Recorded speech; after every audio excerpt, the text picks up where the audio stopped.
Bismillahirrahmanirrahim. Assalamualaikum warahmatullahi wabarakatuh.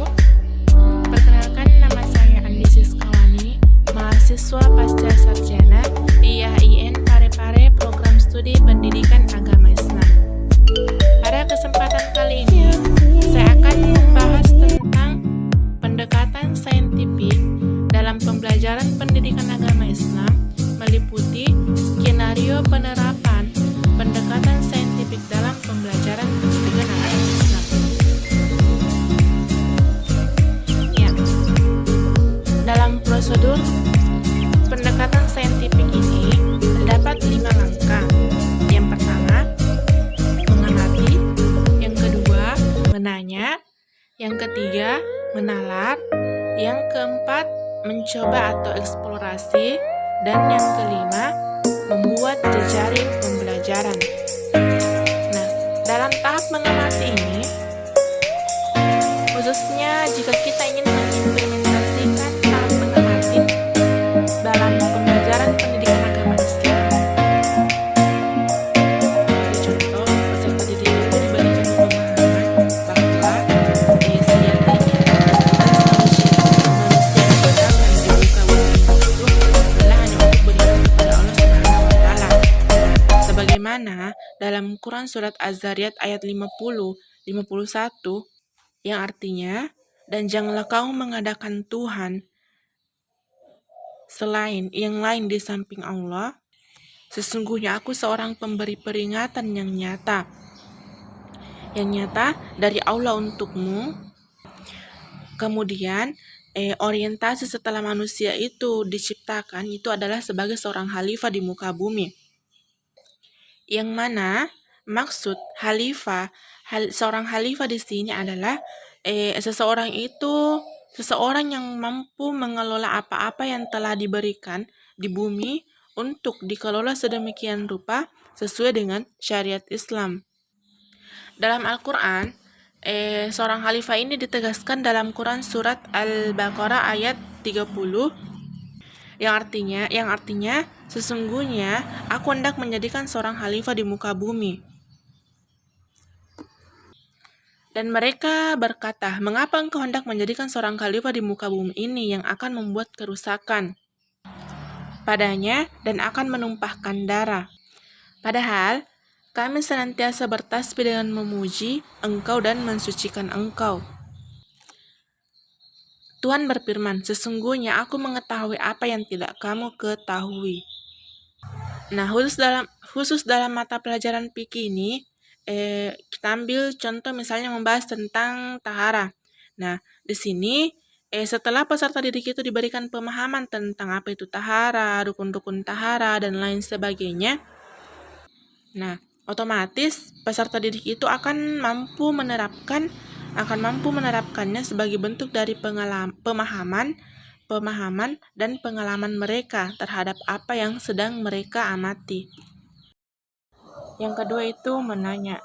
Nah, dalam mengimplementasikan proses menanya dalam pembelajaran PAI, yang perlu dipahami oleh seorang pendidik adalah bagaimana ia mampu menginspirasi peserta didik agar mampu meningkatkan keterampilan bertanya peserta didik itu sendiri. Sebagai contoh, dalam mata pelajaran sejarah, materi tentang kisah sahabat Nabi, yang mana kisah tersebut memuat 4 sahabat Nabi yang setia, yaitu Abu Bakar As-Siddiq, Umar bin Khattab, Utsman bin Affan, dan Ali bin Abi Thalib. Dalam ranah ini, guru mengajak peserta didik untuk membuat pertanyaan tentang bagaimana proses kehidupan dari 4 sahabat Nabi, bagaimana kepemimpinan mereka dalam membawahi umat Islam setelah Nabi wafat, dan sebagainya. 3. Menalar. Nah, ketika mengimplementasikan proses menalar dalam pembelajaran PAI, guru bisa mengambil dalil-dalil yang di dalamnya membahas tentang sholat Jumat dan meninggalkan jual beli. Peserta didik itu diberikan pengawasan bahwasanya perintah untuk mengerjakan sholat Jumat itu penting dan Allah menyuruh manusia untuk meninggalkan jual beli.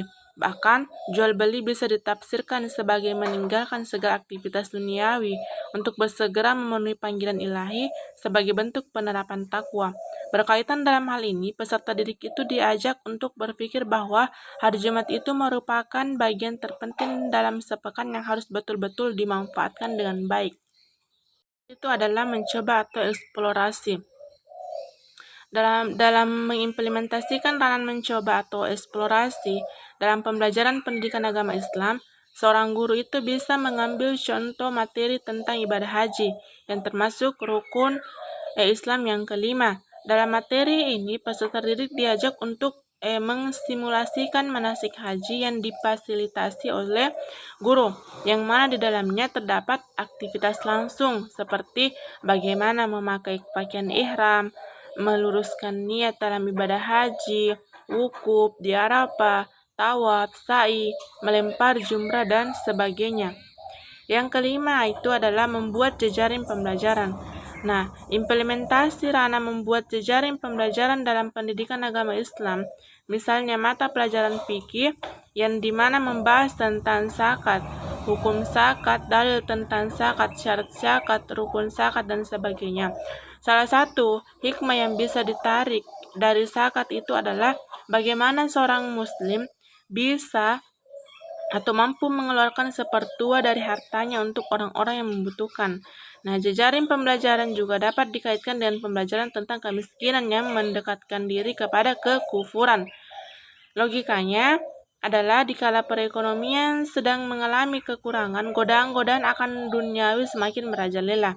Kaitannya dengan pembelajaran diharapkan agar kiranya mampu menumbuh kembangkan kreativitas siswa dan rasa ingin tahu siswa terhadap materi pembelajaran. Bila seorang guru ingin menggunakan metode pembelajaran dalam ranah jejaring pendidikan, maka guru bisa menggunakan metode jigsaw, confined instruction, dan metode-metode lainnya. Tadi materi